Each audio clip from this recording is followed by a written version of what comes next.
We know that high temperatures and heat stress affects many things, from exercise capacity through to work productivity and even learning outcomes. Can it also affect our long-term lung function? In today's episode, we'll explore a study that tested the lung function of nearly 2,000 Chinese students and examined whether there was a relationship with summertime temperatures they were exposed to over their childhood.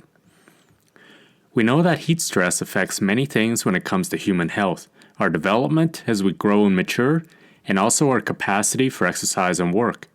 In other videos, we have seen that our blood pressure can change depending on daily temperatures. We have also seen work capacity reduced in the heat regardless of fitness. This decrease in work capacity isn't just on the first day of exposure, but can carry over and even get worse over the course of a heat wave. Finally, a higher lifetime exposure to high temperatures may contribute to lower learning outcomes in children. These are all troubling in light of our continually warming planet and the climate emergency.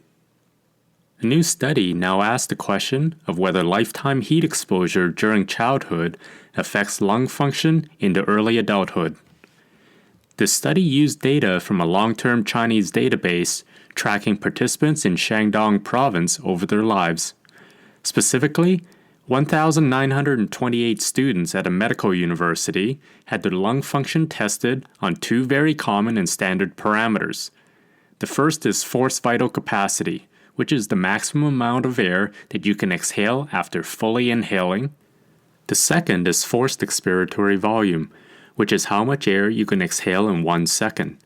So you can think of them as the size of your lungs and also how well air can move through your lungs. The database had information on where these students lived over 5 different stages of their childhood: preschool, elementary, junior high, senior high, and college.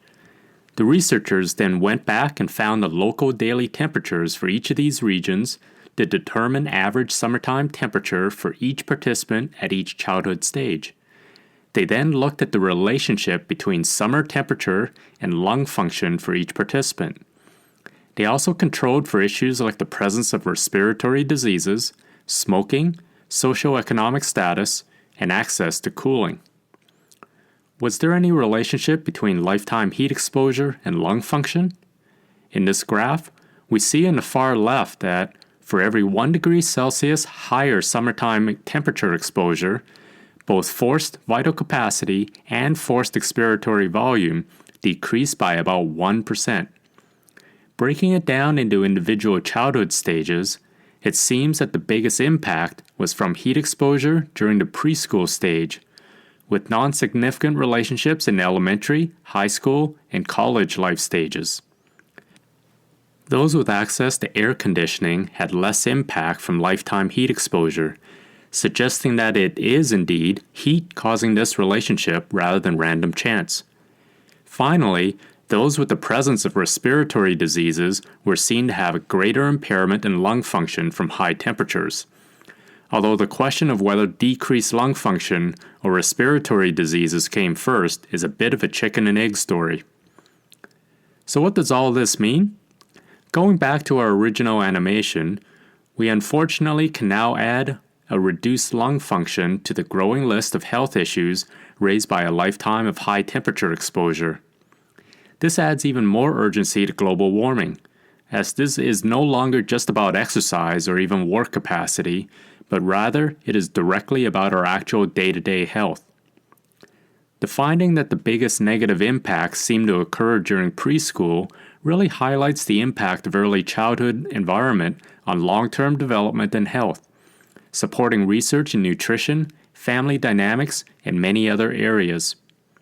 Finally, the reduced impact with access to cooling highlights the possibility for relatively simple interventions such as improved access to fans as a cooling aid.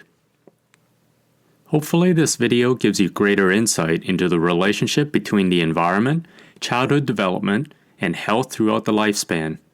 I'm Professor Stephen Chung, and I run the Environmental Ergonomics Lab in the Department of Kinesiology at Brock University.